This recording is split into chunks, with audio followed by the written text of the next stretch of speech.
the contribution sa report, the afterlife and memory song.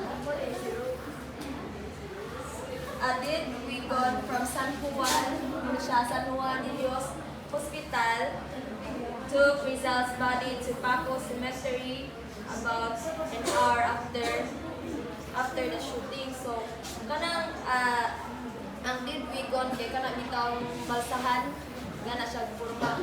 Dayon, the civil governor of Manila was in charge and member of the church society whose duty it was to attend executions were also present. So, Rizal was dressed in a black suit and a hat. So, mo ni iyang nasuot pag kato namatay niya, which were not only appropriate for a funeral occasion because of their solemn color. So, para sa kanabit na diba, o funeral kaya dapat white man jud dimtod. So, ang iyaha black kay wa man siya sala adto nga time. Atong atay mo siya sala. But also more desirable than white for the entire day's wear, as they had to be put in before the 24 hours in the chapel, and for the light on the ground that would follow the execution of the sentence, that remained were placed in a plain box, even the hat, and even top, picked up and confined. So, nakabitaw iyahang mga uban nga gamit, ikuha man sa iyahang igsuon, isulod iya sa kanang box o sa box, itaguan to nila. Tapos, so, no visitors allowed into the cemetery while the interment was taking place. And for several weeks afterwards, guards stood over the grave. So, ibantayan ang mga guard na napipis sa kanang sa iyahang sa iyang gilungganan kay mahadlok sila basin uhaon sa mga tao ang lawas katong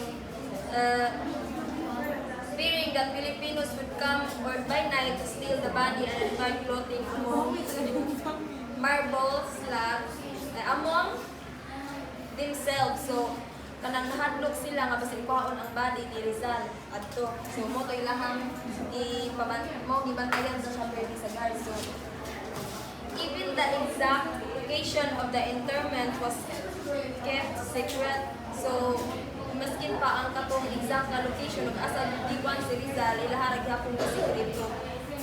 But friends, iyang family, sa mga amigo, mo ay naka sa burial and dropped into the grave a marble slab provided by them. So, kaning Jose Bonifacio Rizal is bearing the initials of the full baptismal name. So, mo ni siya ang kanang anak. Mo ni ang ilahang initial ra siya sa pagbaptismal. Yeah, by the way, sa ang kaning the afterlife and memory of Rizal no kay kanang dili ra siya nag-refer sa spiritual nga afterlife, but it is to his immortal legacy which continues to inspire the Philippines through his martyrdom, national holidays, monuments, and the ongoing influence on his ideas and writings of Filipino nationalism and the fight for independence. So, his life, so ang kinabuhi na ni Rizal, kaya ihadyo dedicated bitaw sa ato ang country, and ending with his execution and becoming a powerful symbol. So, di ba naman tayo kuan karon Rizal Day, and which is commemorated annually on December 30. Mo na siya ang Rizal Day. So, maskin pa man nga namatay na si Rizal, pero ang iyahang gyapon legacy, ang iyahang mga daghang gyapon siyang na-contribute, nagpabilin bitaw gihapon mo na nga wala naman siya pero pirmi gihapon marikol mo bitaw na karon nga natay subject kanang all colleges lagi kuan nga Rizal. It is because sa iyahang gibuhat sa tuang country. And that's all.